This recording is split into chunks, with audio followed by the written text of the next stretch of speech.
se sont introduits dans la maison de Madame Miyuku Olga. Ils ont brisé la porte à l'aide des marteaux. Entre leurs mains, ils avaient des armes blanches, machettes et autres. Puis ils sont entrés et ils ont emporté, en terrorisant cette pauvre dame et sa famille.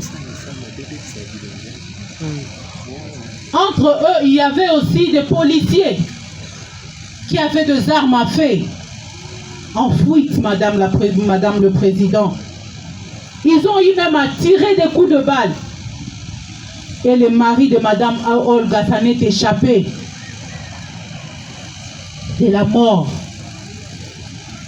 Ils ont eu à emporter une somme de 520 $ qu'elle a eu à vendre ce jour-là. 7 400 000 francs congolais. Un téléphone Android Samsung. Un Motorola qu'elle communique avec ses agents. Et en date du 28 janvier 2026, vers 1h du matin, ce même groupe se sont introduits dans la maison de M. Eton, où ils ont eu, Madame le Président, à emporter, en les terrorisant, une somme de 1200 $, 230 000 francs congolais, une caméra professionnelle, un ordinateur portable, et ce dernier a reconnu le prévenu Massala Clovis parce que ce dernier travaille chez lui. Et Madame Olga avait reconnu Louhembwe alias Chocho parce que ce dernier aussi travaille avec elle. Donc ils se sont mis d'accord de l'Ombongwe Kotaki, et ils sont allés commettre leur forfait. Pendant que Massala travaille chez M. Clovis, il connaît que ce monsieur ne peut manquer de rien.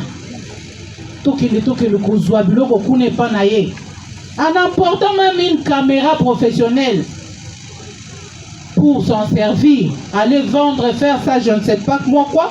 Il y a d'autres victimes, Madame la Présidente, qui ne se sont pas constituées partie civile ici pour leur dignité, parce que ces groupes de gens ont eu à violer. Ils ont eu à violer cette victime qui, devant tout le monde, ne peut pas se présenter devant votre auguste tribunal pour sa dignité. Nous avons dit. Merci. Merci, madame. Merci, madame la présidente. Nani oyo yo yebiye. Koyeba ye na sens que avant makambo oyo esalema, oyo yo oyebiye oyebaye. Et dans circonstances nini oyo oyebaye. Merci. En tout cas, na yebi bango nyonso 4. Ndenge moni bango nyonso 4 na yebi bango. Tofanda resika moko. C'est-à-dire avenue moko, parcelle moko, quartier moko. Non. La place esika musala na tekaka. Place entreprise na ngaisa. Donc parmi bango moko azali entreprise nini? Na tekaka mabaya et puis ba brique. Donc na domaine de la construction. OK.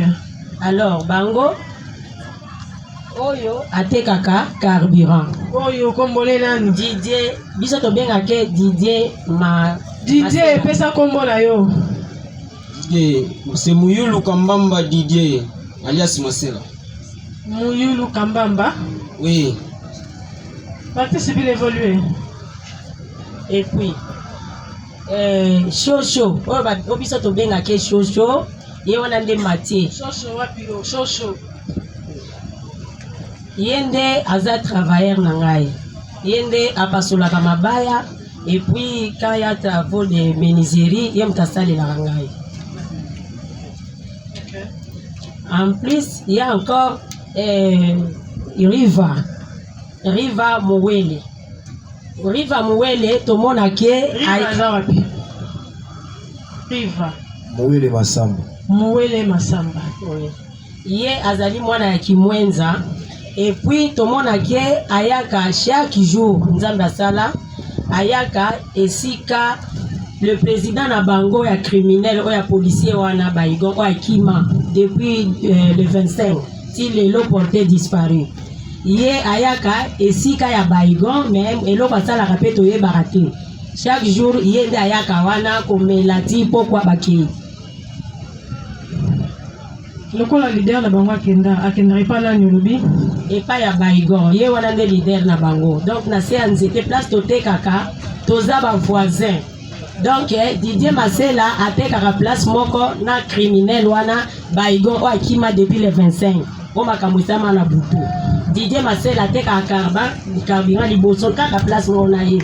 Et en plus ye nani Riva ayaka tongo nyonso eloko ayaka kosala wana toyebaka te. Bavandaka bazomela bavandi ti poko ekoki bazongi ndako. Et comment qui boni bato oyo yebi bango avec certitude mosusu baza na travers na yo bakotela yo na ndako moko nde solo wana oyo naya koreconnaitre ntango bakangaki ya part peut-être okokoma te mpo baza 4 ekomelaki nga boye otangi misato. Oui, baza 4 oyo aza na mandefu. Oui, ye wana kombo ne nani? Kombo na ye solo ye asala musalani. Ye asalaka pa papa Sébastien asalaka pa na ye en tant que musicien parce que aza na domaine ya musique asalaka kuna na studio na ye. Ok, évolué. Et arrivaki boye na date ya le 25 ezalaki un certain samedi tofandaki client moko ase présente ke aya kosomba babrique ayaki asombeli nga babrique oyo ya mikie parce que natekaka na babrique oyo ya mikie oyo batongaka sans sima wana.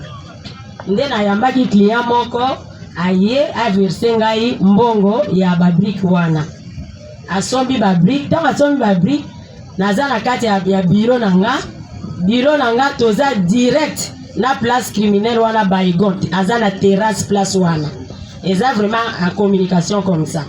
Maintenant ntango azoverse nga mbongo nde namoni nazotanga déjà nazoverifie. Ntango nazoverifie namoni Mathieu oyo aza travailleur na nga aye akoti place nga nazalaki to nazopercevoir atuni nga alobi mama nakokata nini mabaya ndenge nini napesi ye nabi naozwa na mbongo tikana bon sala boye napesi ka ba mesure. Ntango ye abimi libanda aki sala ba mesure. Après tant akesala ba mesure et arrivé ke ngai moko esprit na ezongi namoni Riva aye kosokola maboko parce que place yango pe ezana bato baliaka pe wana aye kosokola maboko.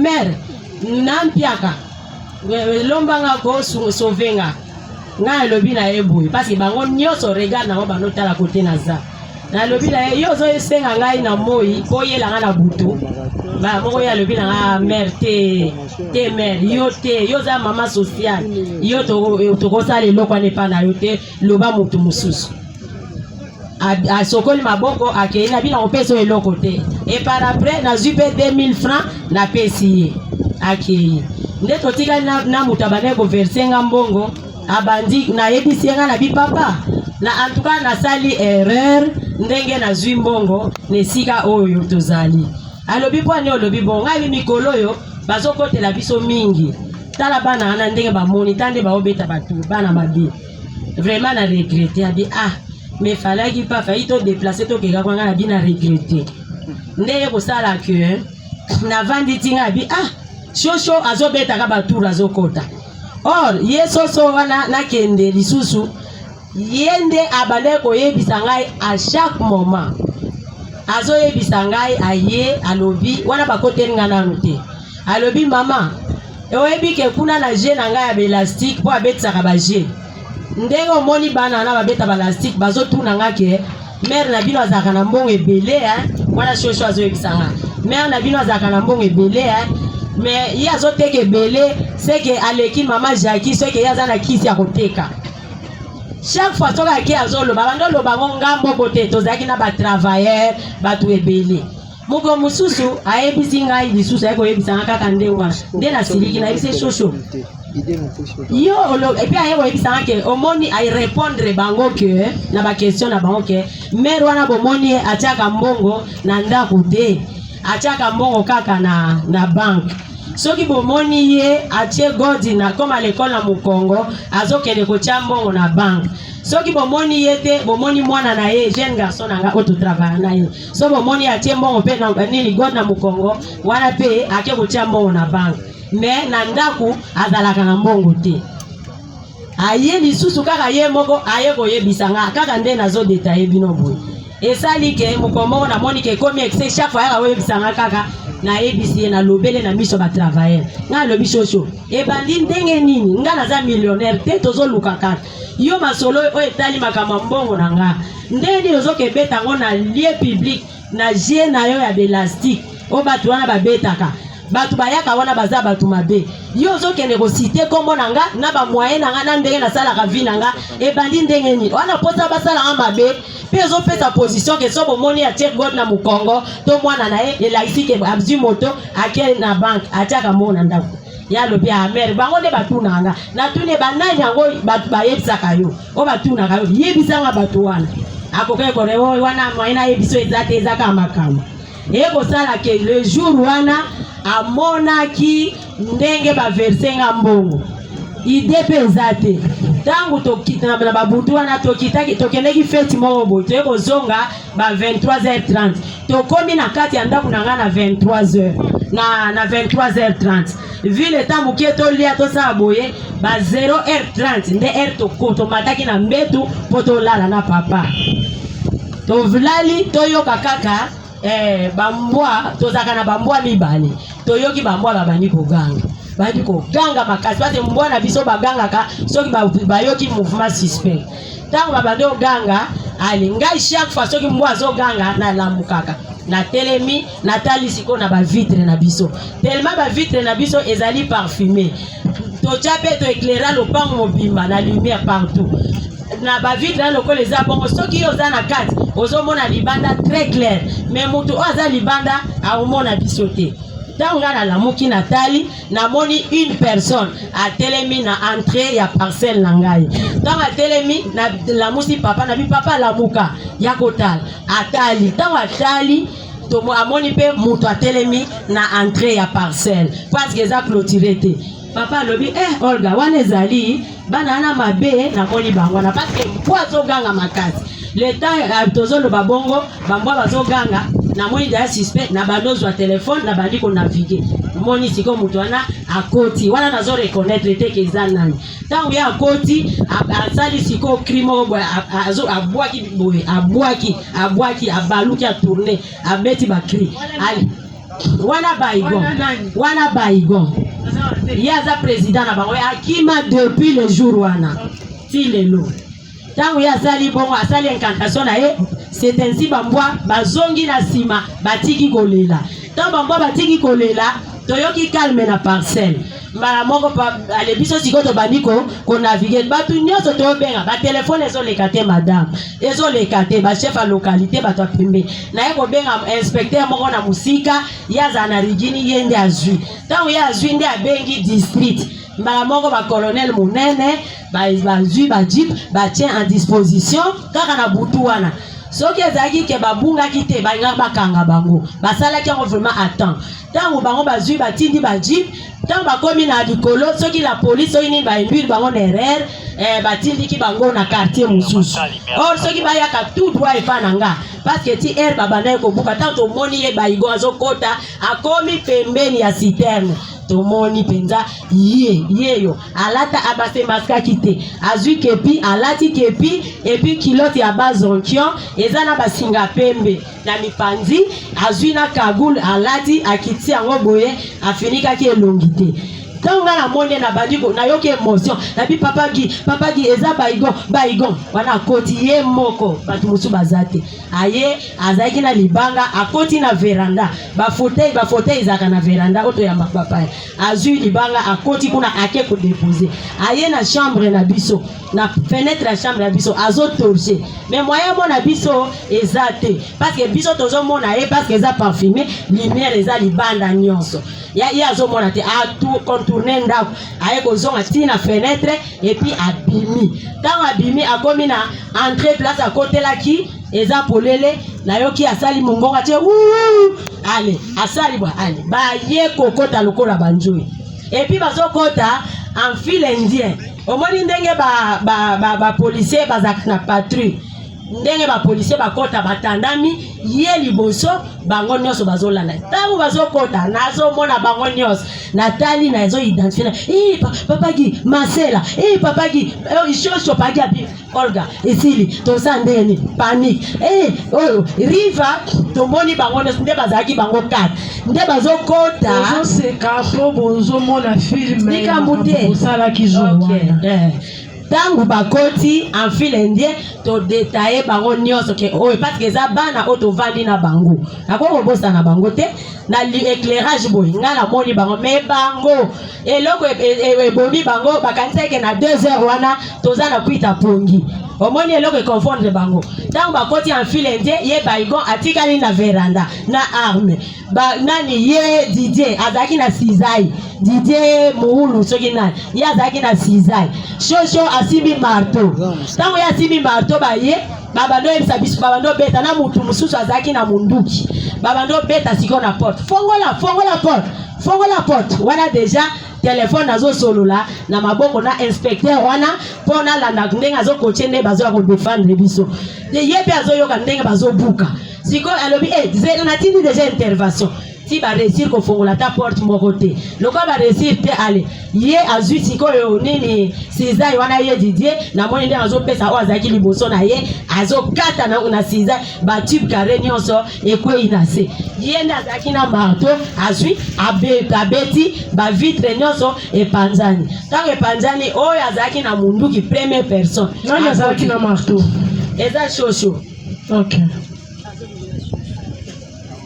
évolue ok nde tangu ye apanzi oyo sikoyo aye kokota siko na manduki ye atikali na porte tangu ye akoti na pasi tokomaki deja biso nyonso na nga na papa na mwana tozalaki ka 3 personnes na ndako mokolo wana ale tangu biso tomoni bongo tobimaki deja na salon ale rideau deja tofongolaki boye po tozotala bango ti bazobuka pe tangu ye apanzi vitre ale oyo azalaki na munduki akoti oyo azalaki na munduki première personne wana nayebaki ye te tango akoti mbala moko atire sikoyo sur papa atire pa tant attiré papa kusali net akoti na couloir biso nyoto tokimi nanga na mwana na papa tokoti na couloir allez batango akoti ye moko mutamunduki afongoli porte nde c'est ainsi bango nyoso baye kokota 6 personnes mais bazaki plus de 20 o bakotela biso sikoyo nde tant baye kokota biso tokomi na couloir nga na koti na chambre na bloquer porte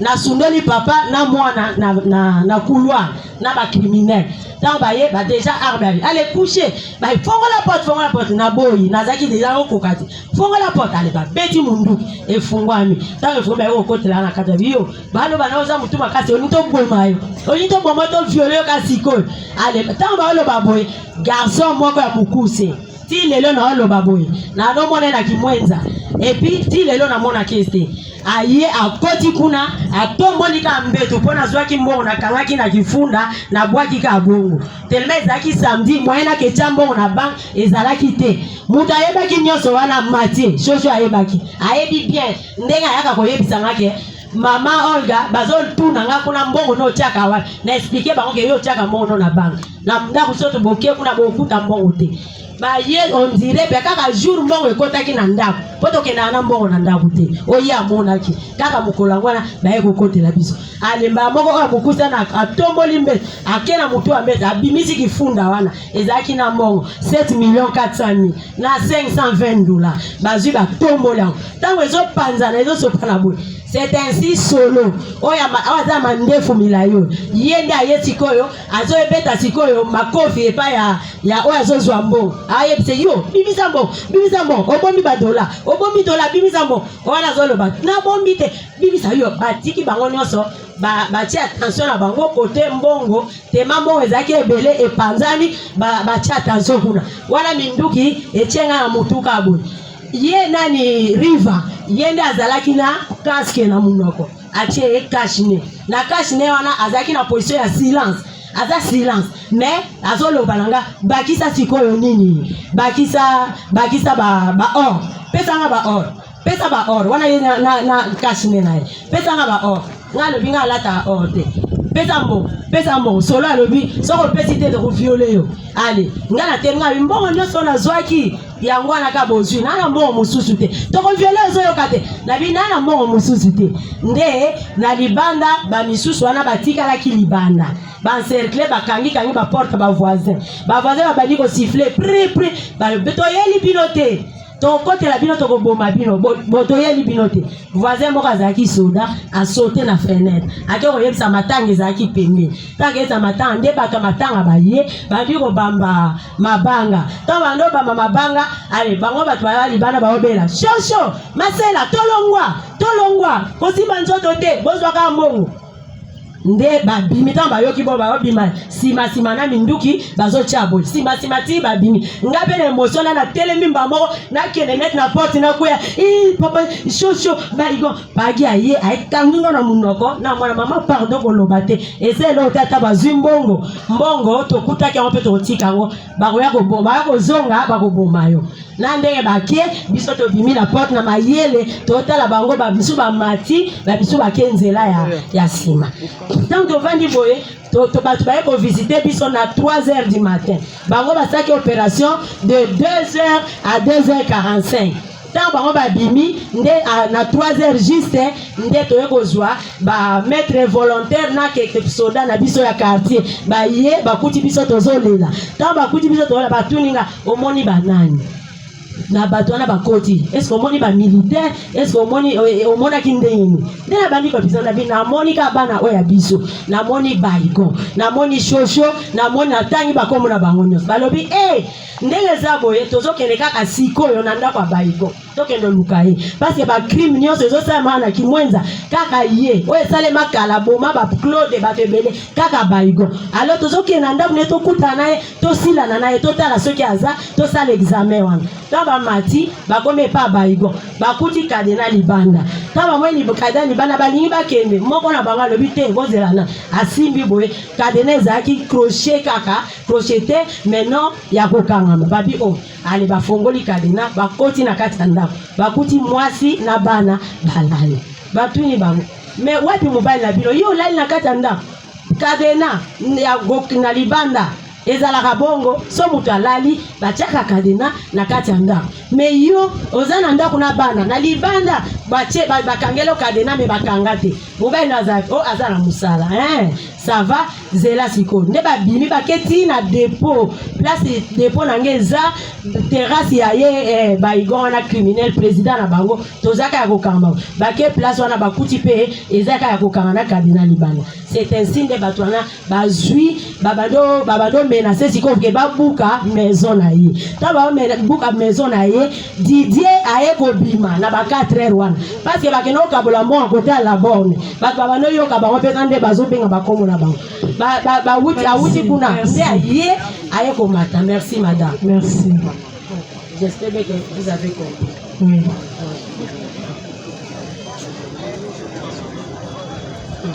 Papa kuna asina pusana.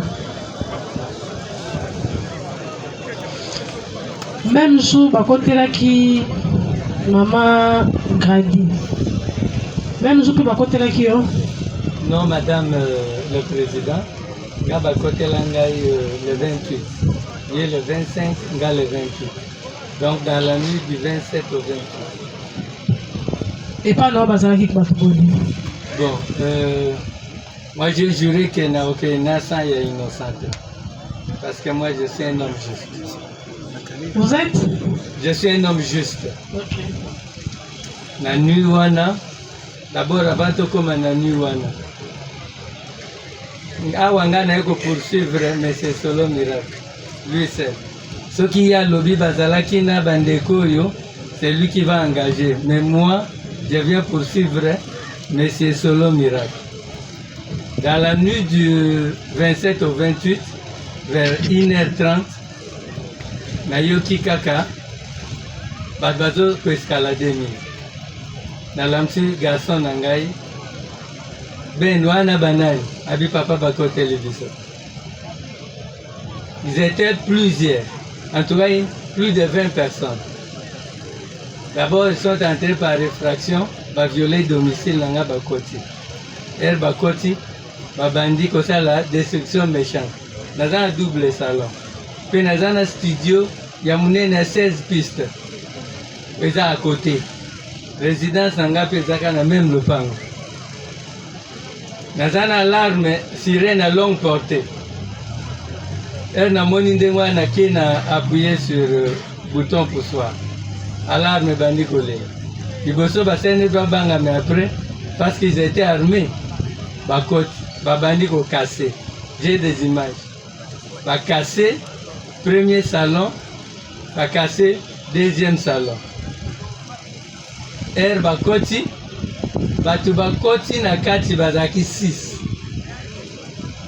Deux ils étaient en armes, revolver. Évidemment, bateau batika la galibanda, selon des opéraka. Eza bateau biso toyebaka. Moyen bakote ezate. Bango bakote ka bateau biso toyebite. Là, je ne les ai pas vus. Mais na yoki kaka libanda, j'ai reconnu la voix de Solo Miracle qui dit ndaku wana eza ndako ya mbongo, mwana nde awuti Lubumbashi azali wana. J'ouvre une parenthèse. 2 jours avant bakotela ngai parce qu'il s'est porté disparu, il y a que sauté plus de 3 mois. Parce qu'avec notre contrat, na mutumusu tout ça. Parce que chez moi, il est directeur artistique, Kweza Studio. Il a que sauté. 2 jours avant, il est venu nous visiter. Pour y avoir un sac naïe, il y a Kita. Il a remarqué que moi, moi aussi, qui s'est marié à Lubumbashi était là. Abandi Siko Goloba. Na reconnaître voix naïe parce que na gobo sa voix n'était. Donc ça n'est bamboule belé. Avant qu'on a ça la studio, naïe qui est déjà na bêti ça et bango ba concert. Parce que moi je suis leader d'opinion, na za na fondation. Alors, na okika akuna ndako eza ndako mbongo, mwana na uti Lubumbashi ya za na mbongo, sirène wana zoko intimider bino. Mwana lobateke wana solo sinon va mabata. Na tiki. Basali opération na bango ti babimi bakei. Quand ndenge ezalaka, population moya pousse exacté parce qu'ils étaient armés. Na vandi, na moni na ba 4 heures, mon colonel munene atindi chip parce que sango na ngai bakoteli ngai se repandaki nga na leader d'opinion. Bakoteli honorable, c'est comme ça qu'on m'appelle parce que j'étais candidat. Bakoteli honorable. J'ai payé. Basali constat na bango. Le matin à 8 heures, j'étais en kilote na vandi badbazo à kota langai. Na moni commandant la police à poste ya Kimwenza mission. Aïe, elle n'a pas commencé chez moi. Abandaki na na quartier pour ayoka batunde baolo baluka moi ba indice ayeko suki c'est pas nangai. Na maboko na ye nzambe na lola omo nangai. Aïe na kaye. Kaya 48 fait Yassika. Abrandir ngai bakombo alobi na wuti sika na wuti. Les gens citent ses noms. Est-ce que na kati ya bakombo yo? Kombo nino koyeba? Na moni na bakombo wana le premier nom c'est Solo Miracle. Solo Miracle. C'est pas moi qui l'ai cité en premier. Na monika Solo Miracle. Ngabi c'est Solo Miracle. Na monaki Lisusu Désiré na Aigle que je ne connais pas. Mais lui je le connais, c'est mon directeur associé. Atiki ayebisi agent bazaki naye la kisangai bag moko ezali wana. Vous allez permettre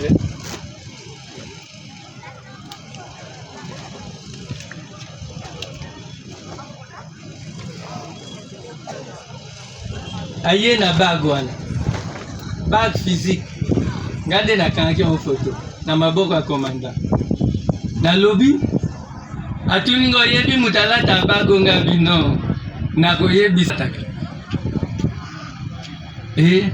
na esiko ko confirmer vocalo na yoka ki na butu ke ndako ene zanda kwa mbongo et mwana wuti Lubumbashi na ba preuve wana na lobby ça doit être ndeto bandi ko luka to procéder na arrestation na ye pona to kangaye. Je suis coordonnateur provincial de la Fondation Jean-Marie Labille. Bazalaki na matanga na lemba, ils ont perdu un beau-parent. D'habitude, ceux qui tokufeli ndengwa nangani dans un matériel nangai. Na remema kuna. Alors, na j'ai astuce, na bengi Solo Miracle. Vous allez permettre aussi. Et sa police d'audience. Tobandi ko communiquer na ye. Tobandi ko communiquer na ye. Ye nani? Ye Solo Miracle. Le même jour. Tobandi ko communiquer na ye. Na ebisi photo kende ko beta ko tika instrument po bato ba beta kakuna. Yo fo ya to chauffer matériel et puis opona matériel nini okende kuna. Conversation ezaliwana. Tobandi ko sola papa ti comme tu as recherche na ye. J'ai eu la collaboration à la police. Na bengi mama commandant oyo ayaki na bagwana. Na lobby incriminé wana zo ya verangai. Yo préparé pepo ozoyer mbala moko. Parce que bendis o ezali et fait sa culpabilité na ye eza avéré. Tobani ko soana Solo Miracle. Papa. Tanga komi na ndako na esuri mwana na nga mobali. Oyo bazwaki ordinateur na ye qui est en premier master en informatique de gestion. Na ebisi azo yakuna bo retenir ye. So courant zate bo pesa groupe bo beta musique po le temps la police yak. Elle a commis sur place 6e sens salié abani komona ki en tout cas comme insécurité. Il commencera à effacer à formater son téléphone. Makambo na zuwana eza na téléphone ato na Facebook. Mais chez lui ezate. Elle va kangi téléphone est comme en blanc. Même pas son numéro eza na carte. A formater téléphone yo surtout. Je me suis demandé. Commandant va kangi muto. Et logo libosa za téléphone. Akoko procéder na ko annuler ko effacer biloko yate o egoza la culpabilité na ye. Et je commence à comprendre que tanga moni ke tika mukia kangama abandi ko effacer ba indice. Oyo bango ba se communiquer po ba côté la biso. Ba se communiquer. Donc à effacer téléphone na ye. C'est pourquoi naïe par devant vous pour poursuivre ngaye l'infraction, il y a violation de domicile, il y a destruction méchante. Ministère public n'a pas ça Merci. Donc au wana na pesi ezali ba fait. Okay. Voilà, merci beaucoup. Mais il nous a promis. Il nous a promis tant que zalaki na district. Mukolo magistrat. Ministère public azaki magistrat. Il nous a promis que ce gars Bimi, il va s'en finir avec nous. Donc, loin de vous protéger de ça. Merci mon frère. Merci. Olobi bag oyo. Et comment qu'il n'a maboko ya la police ndengeno. Ok. Tangu madame le commandant y a poste à police. A quelque ça la enquête. wana akomi nano pa na nga te akomi na quartier kaka côté ya ba Georges avenue Bungudi nde bato bayebisi ye bamonaki bango solo e consort baza okabola mbongo baowela mbongo bato ya quartier balobi na solo yo oliaka epai ya président epo honorable ti okendaka nde ntango bakimi comme un crime n'est jamais parfait akweyisi bague na ye wana nde population ntango azwi bapesi commandant bague yango commandant ayaki mpo ngai na certifie soki eza bague nakoko reconnaître yango. Est-ce que eza bague na ye? Affirmatif. Po tobandaka kaka wana solo ozalaka na bague? Non maman, nazala na bague te. Otikala jamais kozala na bague? Nazalaka na babaki te, en plus bague wana naza artiste musicien nakokolata yango te. Mpona nini te olata yango? Nakokolata yango te mpo nzulukaka bigogo wana ezala su na tante tokoma kolata mingimingi ba argent babaki ba argent wana ezala vraiment su na tante. Oui maître. S'il vous plaît madame, on vient de vous présenter une pièce. Donc Maître, c'était pour acter la comparution comment? non, j'ai déjà acté là. Oui, retirez-vous. Attendez le moment opportun, vous allez réagir. Laissez d'abord le tribunal de Vaudou. Solo, vous reconnaître papa? Oui, très bien maman. Aza patron nanga, tobanine le loté. Tobanine kala utakala. Ayebi nga très bien. Ayebi musani na salaka. Ayebi nini onga sa. Bossi besoin na un problème. Non, problème té. Sans problème. Ndenge nini mutu besoin na un problème té. Yo moko précise ou accentue yango lisusu le sans. Pona yo bakangi yo pona nini? Pona ngai nayebi te. Ngai naza artiste musicien. Toyebani na papa depuis longtemps. Abetisa biso concert, je pense que 2017-2018 à Salaka hôtel nae. Abemisinga nabenga ba musicien tobeta ici là. Et à la kanga ebisanga solo. Un jour na kosomba matériel oyo olowe o boluwango combien? Apesa mbongo $200. Non, $250. Instrument na transport aller-retour. C'est ngai ndem na nos instruments na commune pas à Kabeji. De petit concert ici et apesi biso mbongo na biso ici. Ayebisinga solo matériel auto beteli concert na kosomba yango kanga dati ya lelo na biso na kosomba yango na kobenga yo to kosomba matériel. Voilà to koma ko keneti to koma 2022 alors c'est ça ba propagande tous les makambo nyonso ya honorable Sébastien Antoine ngande na sala yango.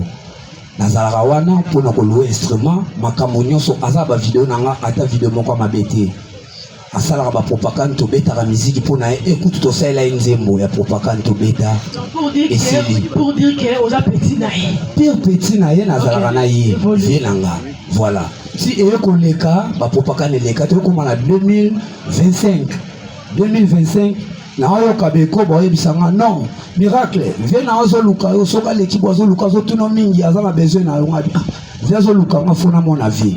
Les jours pesale ke na kende pa na ye na ndako vis-à-vis pe nazo mona ye na mutuka azo bima na entrée hôtel azo bima kende directement monanga na retro benga solo telema na telemina ye na monier na synthétiseur abisinga bazo tekela nga synthé oyo tala soki eza bien Nathalie yango na bi bon eza bien moi passable to ko ba dosel yango pour na ba concert abisa ba mata na mutuka na matina matu na mutuka na ye to komiti na kimwenza mission to kiti abisinga solo nasa na besoin ya kosala studio d'enregistrement et to louisaka instrument to kosala nini yo mutu za domaine zela bino batu oyo bosolo la bien bosana problème te kende ko ebisa biso nini esalaki que boss na yo a changé le esprit.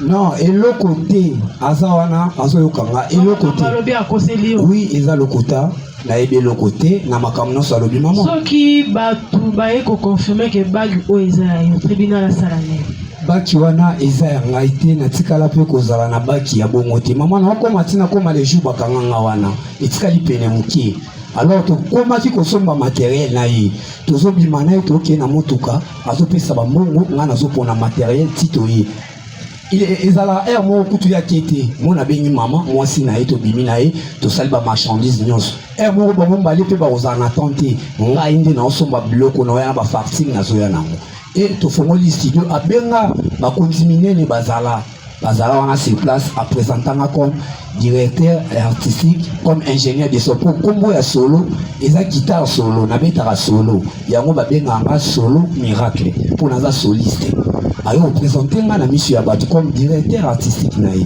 to banda musala na ye ensemble to bandi ko sala to sala ka ngande mutu na benga bato bayaka ko enregistrer na studio eloko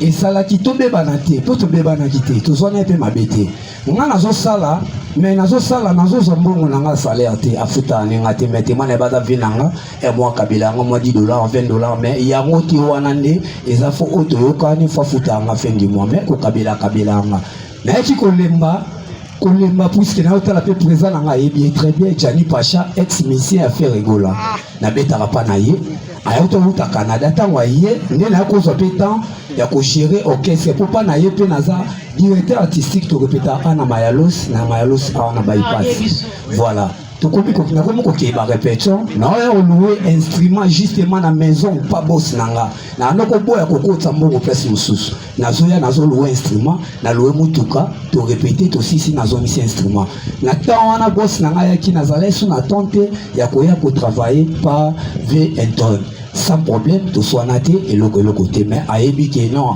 boss na ya utaki Canada ya kinde na o gérer orchestre pour moi na gérango batande ya koya lisusu musala ezala kité mais ezaki sans problème mais ko voyager le 24 janvier to kende et le côté maman et le côté sans problème kasi na ko voyager le 24 kasi yango nde bakangela ngata na voyager non na ke bandundu na kenge le 24 ezaki samedi à janvier le 24 tu voyager le 24 tu commis dimanche tu beta concert le 25 le 26 janvier tu kozonga na Kisasa le 26 le 27 le 28 le 29 janvier jeudi ezaki na 15h ndio tobani osola na boss akomelinga solo miracle baluaki instrument na lemba faloya kobeta concert na lemba naza na besoin oya matériel pe beta kala au chauffeur mon abi boss nazoya mbula esila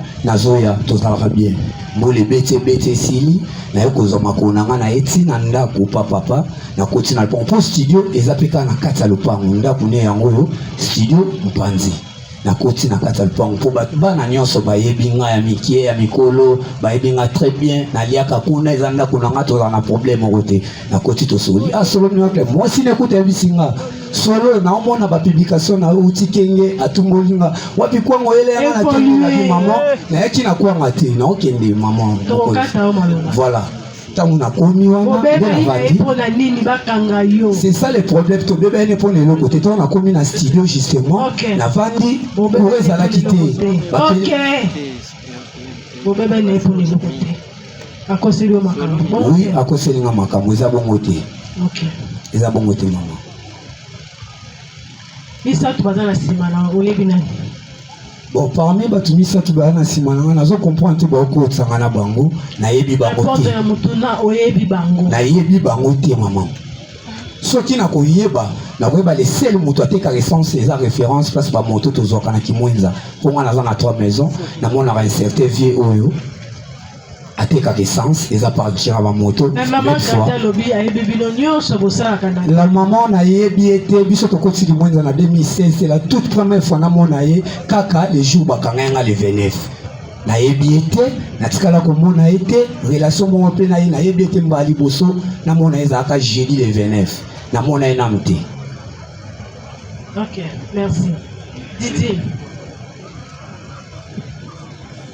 Madame la présidente. Baninga ozana bango yebi nani na mona ka bango na quartier oui ba c'est trop bien ba yebisi biso ke bosala ke sika moko na atelier jamais to sala na atelier na bango te nga na tika carburant et en plus naza sous sentinelle une école catholique conventionnée ya EP1 Timo travaille ka kuna bango na mona mama gadi alobi akosi ya lokuta izani ya lokuta za oya alobi ke to sala na bango na atelier jamais mosusu eza ya koloba ke biso nde tozalaki na clique ya kokutela ye na ndako lokuta. yo bakangi yo mpona nini? Mpona nini bakangi yo? Osalaki nini? Nasalaki eloko moko te. Wapi ezalaki wapi? Nakimwenza mission. Oyebi ndako ya Mama Grady? Jamais, non namona ngo te. Non omona te? Jamais. Bongo boni ya kotanga avec certitude. En tout cas, nayebi te. Oui, maître. Madame le Président, une petite rectification, c'est Madame Olga et non Grady. Excusez-nous, maître, ce n'est pas nous qui l'avons donné ce nom, excusez-nous. Vraiment, excusez-nous. Maman Grady, à cause de l'homme, Olga, oui. Olga. Effectivement. À cause de l'homme, oui, oui. Ayebi ote. Ayebi ngai me na makambo wana ya lobite. Bongo mutu ayebi yo na makambo minene boye. Ozomona teke bato ebele na télé wana. Place yo tekaka carburant. Eza musika. Bon, toza na distance ya quelques mètres. Ye aza na mwase nga na katikati upanzi boye eza mesi wana oyo azotanga kombo wana baiko. Mais yende mère de mère. Mère boss. Bon, mère boss, c'est trop grave parce que Aza boss, il y a bateau, il y a ah, vous reconnaître quand même Aza mère boss, il y a quelques personnes. Bon, wana en tout cas, na évité. Ngai, Aza boss, na nenge na ngai boss. On peut rendre un service. Sauf carburant, parce que Aza na mis tout cas, son mot carburant. Service. Oui. C'est qu'il y a bio. En tout cas. Qui a moni yo, a koyeba keza yo. Ce qui a moni nga koyeba keza ngai. Yo pe soko moni o koyeba keza ye. Effectivement parce que tu as la carte. Alors, c'est que makambo lobi wana. Aza na raison ya koloba ke mona ki yo. Non, na makambo wana ndete. Merci. Yo lati jaquette rouge comme on a. Oui, bon match maman. Oyeba ni la misatu bazana si. Bon, ce qui dans le but que tout le monde a lié au tout ça là. Nani. On a la famille de Charpentier, il y a un monde qui a été gardé ça. Nani parce que ça va pour vendre là bas. Au monde naka. Tout le monde naka. Alors peut-être pas comme moi là bas on va lier. Didier na yebi Didier mtate ka majuit. OK. Ouais. Yé collègue na yebi tout le monde naka. Mais on a salé la cahier ba bengani. Ba misala mo ya mikem chaza mais boss na ngate. Naza bénisé Charpentier. Et puis naza siye. Nasala ba musala mutu oya bengai na yeko sala musala na ngai. Nasala va toujours pas d'être. Na travers partout même yo bobenga na yeko sala. Bon makambo lobi akosi. Pour chaque fois ça na musala etali mabaya benga kayo. Bon, mais engaja yo te. Ah, tika la kongaje ngate. Siko différence ezali makambo yo zoli bana oya lobi. Oyo alobi wana liboso tango ezalaki epa ya tika ko to banake pa tika. Ayoka ki ya babike famille. O makambo na pe va samba ke pa tika. Aloba ki wana te. Tant ozalaki pa tika zaki vraiment l'aise.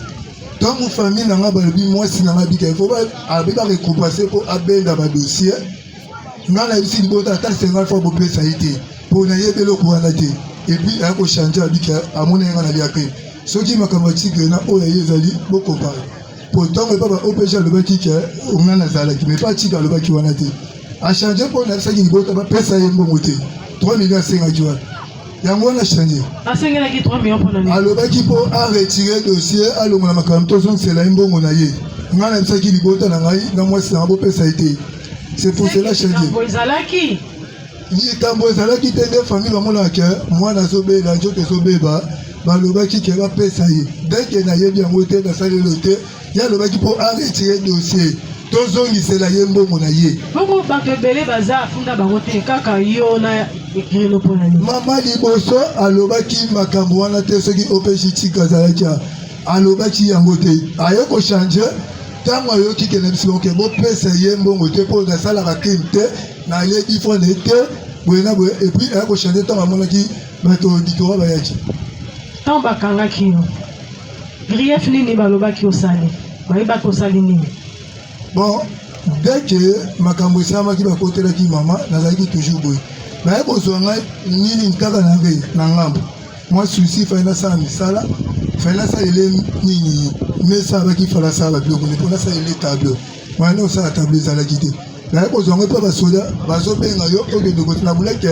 nakende kobongisa la police mpo bapanchaki nakende kosala bureau la police nazoya mpe boye natango mama Olga mtafundinga na esalinga na pasi na nini eloko loba te. C'est pour cela nani comme ya fundinga tocheleka c'est tout. Est-ce que vous confirmez que maman Olga est bien? Koyeba mpo nasala te mosala oui ayebinga Yo pozo confirmer pour est bien. nayebi ye Ata na mulili soko moni koyeba ye. na molini nakoyeba ye mais moto nakoyeba mingi eza mwasi nanga nakosala tantôt plutôt moto nakoyeba mingi eza Wana okomi komema biso na terrain mosusu. Tokende kuna te. Tosuki kaka wana. Zonga.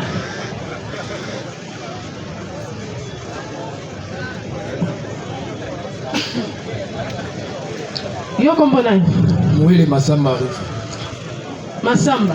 Présent. Yo pe balobi ozalaki lisanga na baninga no baza kuna na sima. Eza lokuta. Eza bongo te. Eza bongo. Bongo yo bakangi yo pona nini? Ngai bakangi ngai Mama Olga. Est-ce que oyebi nani Mama Olga? Mama Olga namonaka ye na lie place nga na yaka kosala moko mpe na ngai wana. Donc yo ndo yaka loka koyo olie fufu omeli maji ali na poko kei. Eza bongo te nga naza responsable père des enfants nakoya te kaka na terrain wana naluka kaka fufu. Oya kosala mosala nini? Nakokisaka mpe batelefone kaka wana. C'est bon.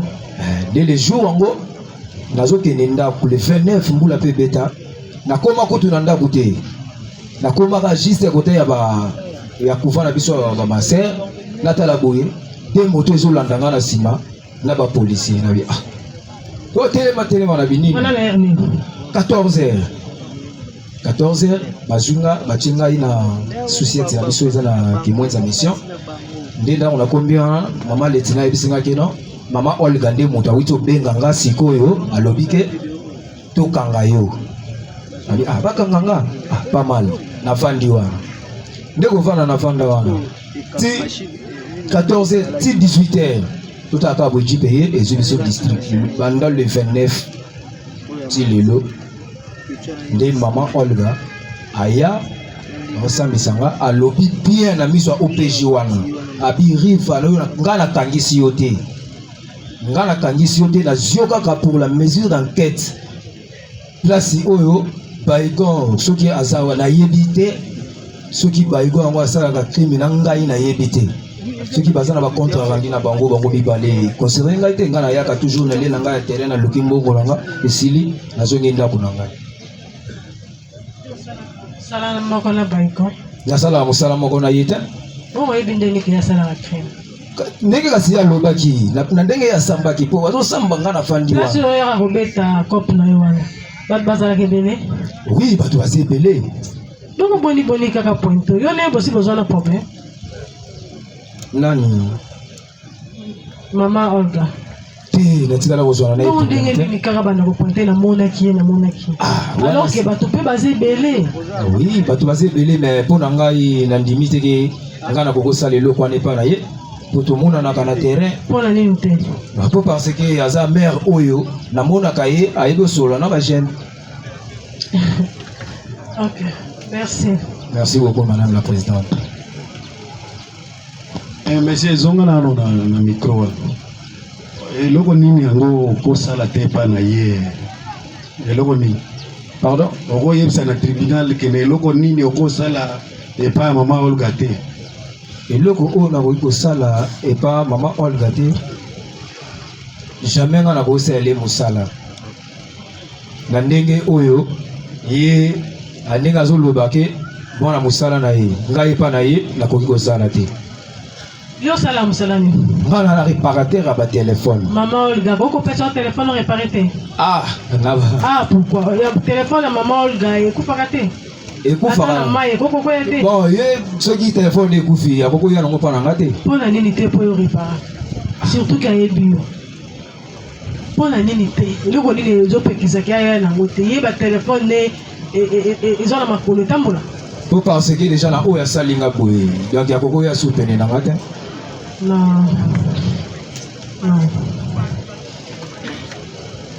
Les conseils, est-ce qu'il y a des observations? Oui. Nous commençons par la défense. La défense. Je suis de la défense. Oui, donnez les observations.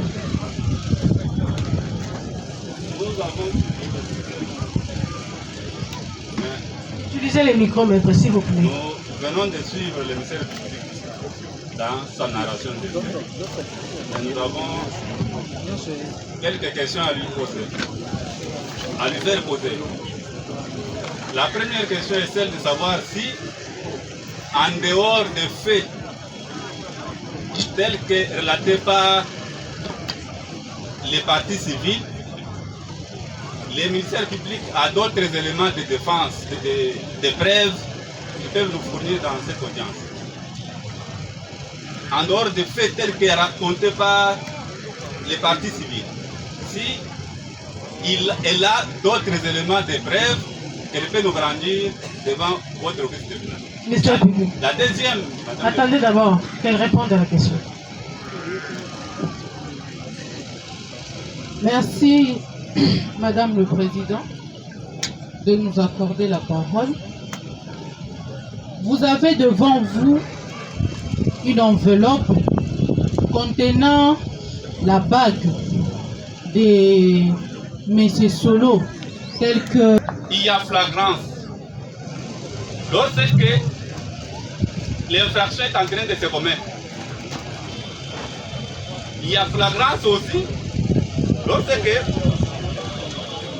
l'infraction s'est commise dans un temps voisin, mais les suspects est poursuivi par la clameur publique.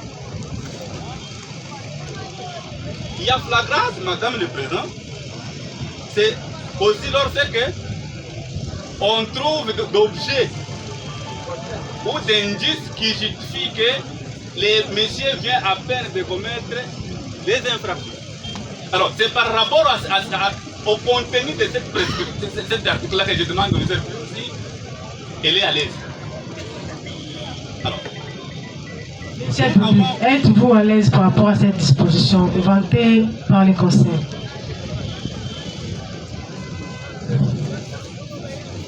Merci, Madame la Présidente, de nous avoir accordé la parole. Elle a dit, s'il y a encore la clameur publique, si les gens en parlent, mais Madame le Président, la victime est juste là devant vous. Elle n'habite plus chez lui à la maison. Elle a quitté son domicile. Et jusqu'aujourd'hui, on en parle dans les quartiers. Les quartiers en parlent. Si les quartiers n'allaient pas en parler, on n'allait pas être devant votre office de tribunal. Par rapport à d'autres preuves que la défense demandait par rapport à l'OM, mais les victimes sont là. La victime l'a reconnu, a tout donné, tout le fait. Elle a même ajouté sur ce que le ministère public n'avait pas dit. Parce qu'elle a bel et bien vécu en personne le fait.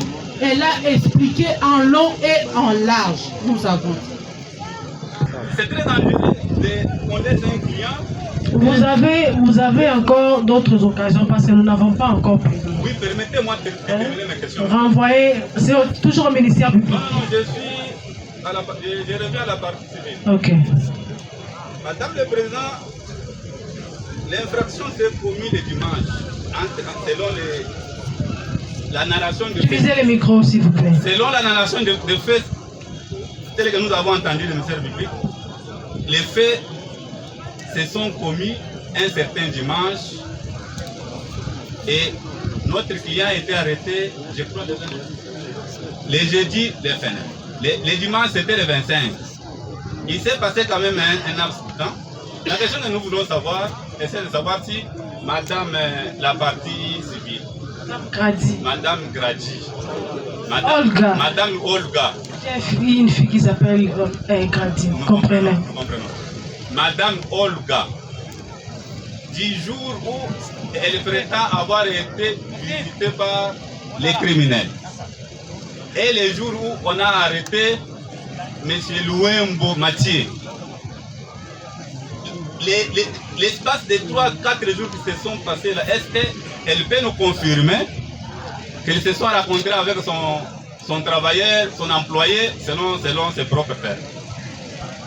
Entre le jour où les faits se sont commis et le jour où merci, notre client a été... Madame Olga, oui, Maître Lingaeba, depuis ke bakotelaki yo ti mokolo oyo bakangaki bumo na yo estce botikala kokutana na ye premier jour oyo bakotelaki biso ye bato batondi na salon et puis libanda parce que bakotelaki biso tozalaki na se tozolela na IPCRIM na la police ya district bato nyonso na bato ya bourgmestre bango nyonso bazalaki ye aye kokota abandi mbala moko kodéclare maire obenga yenga te mpona nini nazokende wana mpona koma na question na ye obenga yenga mpona nini obenga yenga te mpona nini nga alobi o bato nyonso bazalaki na tema na babi akobenga ndenge nini parce que bacriminel bazwaki telefone na ye na 2h du matin aobenga nga bi aza na telefone te yemba moko alobi o me nga nasololi na bango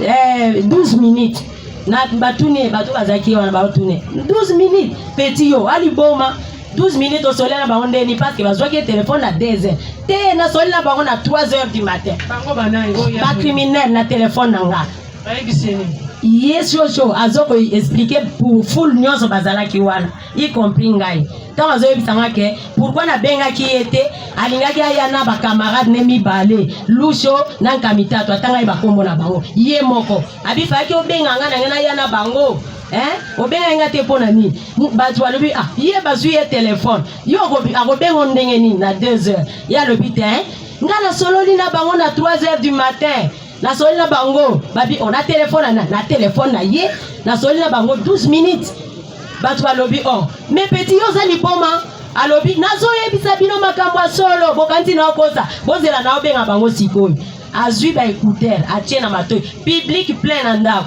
ngaya kovanda na se na ole bozela na benga bango na obenga bango na isa bango ke nga mtu na pesa ki bino shida nde combien bo pesinga kaka nde na oloba na so lokuta na kobenga bato nyonso bazalaki wana silence maloba onga nazoloba wana ye moko mpe ayebi asambaki mpe epa tigre ya komanda tigre ya IPCRIM ye alindimi epa tigre ke asololaki na bacriminel mais 31 secondes epa na ngai epa na bato nyonso full asambaki ke asololaki na bacriminel na telefone na ngai wana na ba 3h pendant 12 minutes non apesaki telefone nao nayebi te epuis akoraisonne abenganga na 3h ndenge nini epuis esalami ke ntango ye abengi ntango komanda tigre abandi kokotuna ye moko alobi ono na butu wana kana ntongo alobi kutu lokwa bozotyanga tembe maire zela nayebisa yoka eloko moko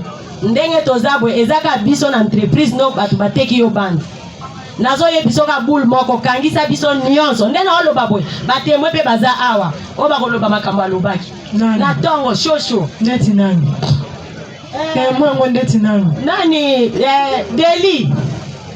Deli Christian bazali bano Deli basalaka mpe kaka epa na nga ntango bayoba na ntongo wana ndenge bato nyonso bayaki bazalaki wana mpo toza bavoisin epuis dede ya encore bamisusu bazali awa na kati lokola artiste azali baza ebele oyo bazalaki Deli ici dans la salle. Est-ce qu'il y a un certain délit ici? Délit. Nana lisusu. Na Christian et puis na artiste. Christian, artiste. Bozali awa. Claude Soki bozali bo se manifester. Christian. Oui, bazali awa. Maman yo pesaka kombo tribunal. Merci. Christian bazali awa. Bazate. Bazali. Bazobanga peut-être. Et puis papa, na ba papa Doudou, na ba batu bazaki ebeli. Bango nde bayokaki nani Chocho Makie. Azoloba na salon. Azoloba ke. Oui. Sola ki na téléphone yo pendant 12 minutes. Oui. Na eke ye mutu apesaki bango cope mais ba raisonner ete. Ba raisonner ete azobenga bango atie pe ba nini na ba écouteur na matoi abibozela nazobenga bango. Et enfin, tant ma bengi bango déclarer bongo azobanga te. Biso donc ezaka kama kama ye ayakozonga nde na lieu de crime. Ayakozonga nde na lieu de crime atwa parce que question ne fait liboso mususu alobaki bazwi mbongo combien mais. Nande batu nyonso bazoloba 7 millions 400 000 na 5 ayoki pe. Et puis enfin, tant oui alobi que non mère ndenge za boy. kangisa biso omoni bato bateki ezaka biso na entreprise na yo Nana. wana ye mati azoyebisa Biso na banani. biso donc ye na batravailler donc nakangisa bango nyonso na batravailleur na ngai wana ye moto azoloba mpe en public. Okay. Abi eza kaka bango bato batekaki biso et puis raison pardon maman nani maître alobi boyi comment bakangaki était le même jour na bandi colonel Munene azali na bandi la police ya Kimwenza bazali na bandi commandant ya IPCRIM Tigre azali bango balingaki bakanga bango le même jour tango bayobo ye président na bango lokola kimaki banana butwana bafandele cousin bazolukisa ye azalaki na recherche à partir ya komi nyonso bazoluka ye balobi soki tokangi bato na ye badepte na ye avant ekopermettre ke baigon akima ntango bamoni ke premier jour eleki epuis ye shosho ayaki te ntango eleki yango wana balobi. Ok, merci. J'avais répondu. Madame le Président. Maître, c'était la dernière question pour vous. Justement. C'était la dernière question. Je reviens, madame. Laissez-nous le temps de défendre nos clients. S'il vous plaît. Maître, elle prend le temps. Maître, vous discutez avec le tribunal. Je ne discute pas. Bon. Vous n'êtes pas le seul. Ok. Nous revenons, madame. Maître Samb, vous avez la parole. La dernière question. Les clients... Maître, c'est quoi ça? Vous n'avez pas la parole. Le tribunal vous a déjà retiré la parole. Maître Samb, vous n'entendez pas? Ok, ça va. Comprenez que le tribunal vous a déjà retiré la parole. Maître Samb, vous avez la parole. Merci beaucoup, Madame le Président. Nous intervenons pour le compte de Mouyoulou Kabamba Didier. La première question que nous voulons faire poser au ministère public. Est-ce que mon client est poursuivi en complicité ou en colléité? C'est la première question au ministère public. Ce n'est pas encore le moment de la qualification. Deuxième question. Est-ce que le prévenu a utilisé des matériels pour attaquer la maison de la partie civile? Si oui, lesquels matériels qu'il a utilisés? C'est public. Merci Madame la Présidente pour la parole. Le ministère public arme à feu.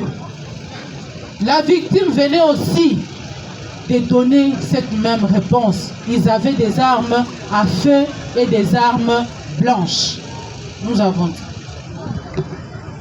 La troisième question est la dernière. Oui. La question est adressée à qui? À la partie civile. Oui. Bon, ma question est adressée au ministère public et à la partie civile. Posée à la partie civile. C'est elle qui a vécu le fait. Ce n'est pas le ministère public. Parce que c'est la dernière question que le tribunal vous accorde. Votre honneur, je pose la dernière question, j'ai fait une observation. Je commence par l'observation. Mon client était entendu chez l'OPJ. Gardez ça pour la plaidoirie. Votre honneur, j'ai posé la question. Si c'est une question, vous posez. Si c'est une observation, ramenez ça à la plaidoirie. L'observation peut aider le tribunal à comprendre certaines choses de votre honneur. Mais dans la plaidoirie, on est encore dans l'instruction. Mais pendant l'instruction, puisqu'il a été auditionné chez l'OPJ, et nous voulons faire comparaître que l'OPJ au besoin de nous parvenir les procès verbaux, puisque ça peut aider et le tribunal à comprendre certaines choses que le prévenu aurait déclaré devant l'OPJ. Quel OPJ? L'OPJ Tigre. C'est plus facile, votre honneur. La question au parti civil. Monsieur le greffier, faites comparaître l'OPJ Tigre à l'Alliance de demain. Évoluer. Est-ce que pendant la nuit, quel acte matériel que le prévenu Mouyoulou a posé dans sa maison?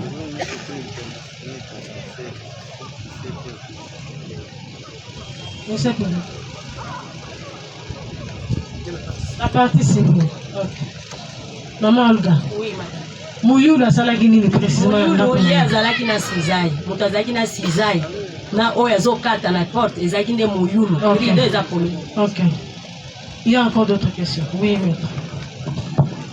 Merci beaucoup, Madame le Président, pour la parole accordée.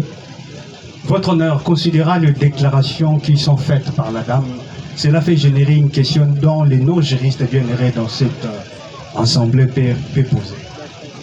Comment dans ces climats de terreur et de peur qui a été, selon les déclarations de la dame, sémée par les suspects, elle a pu comptabiliser leur nombre jusqu'en arrivant en disant ils étaient au nombre de 20. C'est ça ma question. Ok. Maman Olga, maître Lobibou, parce que jour où la terreur est là, donc, qui m'a ezalaki te? Ndenge nini yo parvenaki? Bazalaki plus de 20. Tobandaki kotanga bango parce que tant on azo benga, bazalaki ebele. Merci. Oui, maître. Madame le Président, nous sommes en procédure de flagrance. On a tout à l'heure présenté une pièce, la photo de la bague. Les prévenus. Le prévenu Massala Mbimba. Alors on voulait savoir. Le prévenu, soyez devant la barre et non derrière les avocats. On voulait savoir si... Passez devant, le tribunal veut vous voir. On voulait savoir si le ministère public... Maître, laissez-le un peu de l'air.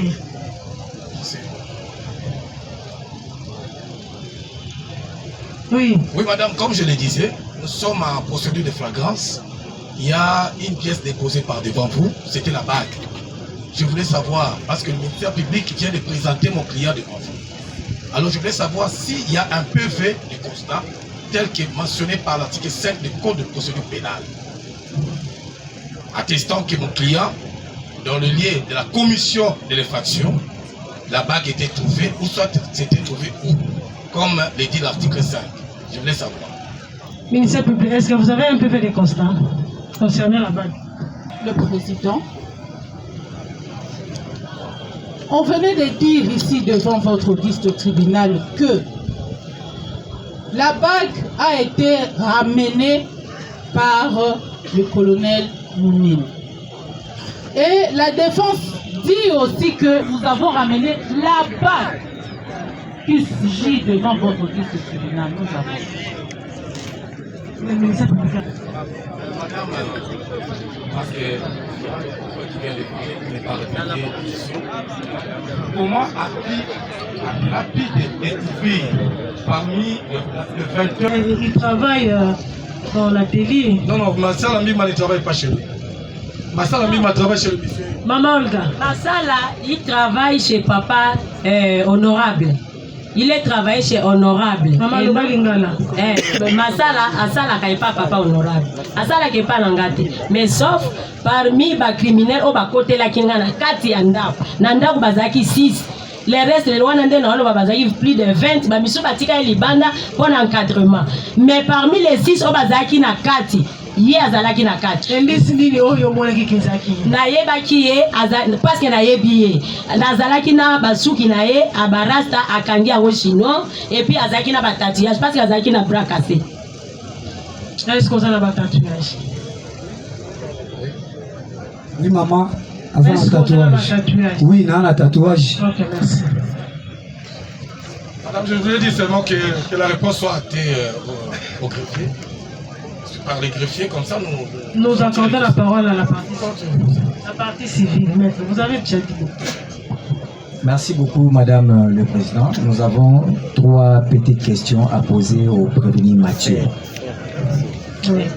3 petites questions à faire poser. Évoluez, maître. La première des questions, était-il au courant de l'argent encaissé pendant la journée du samedi 24 février, 25 février plutôt. Mathieu, oyebi kembongo ekotaki ye pa maman Olga. Te maman. Il a répondu. Deuxième question, quelle était l'urgence de son appel à la victime vers 3 heures, sachant que c'est une femme mariée? Pourquoi l'appeler vers 3 heures, sachant qu'il n'y avait pas une urgence? Obengaki maman Olga pona nini na ba heure tardive alors que oyebi kaza femme mariée. Pourquoi bengaki? Na bengaki maman na 3h de temps bapesaki nga même téléphone na ngeza loba po bazobongisa yango. Papa pesa ozali 8h. Yango na bengaki. Pour reconnaître que bengaki. Na bengaki ntango bayebisi nga bakoteli na 8h. Ezalaki nde na 8h. 8h. Mais kobengo bengaki. Na bengaki. Merci. La troisième question. Troisième question. Peut-il confirmer au tribunal que pendant les jours de sa recherche et de son audition, il était en contact avec un certain Baïgon, qu'on appelle président?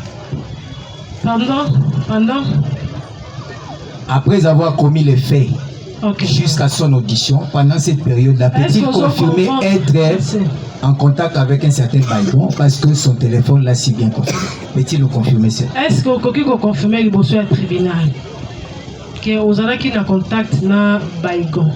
Pour téléphone, non, ils ont la qui s'accuse. Vous pouvez confirmer le tribunal. Depuis jour bakangaki. Téléphone, eza et pas à moi sinon on a un chose à côté. Naza pena le téléphone. Maître, est-ce que vous avez des preuves sur ces allégations? Oui, Madame le Président, le prévenu l'a déclaré devant l'OPJ. Ça se trouve dans les PV. Ok. Ministère public, si vous avez ces PV, il faut les déposer au tribunal. Ok. Posons. Détenu de le ramener en sécurité. Alors, nous renvoyons l'audience pour demain à 9h30.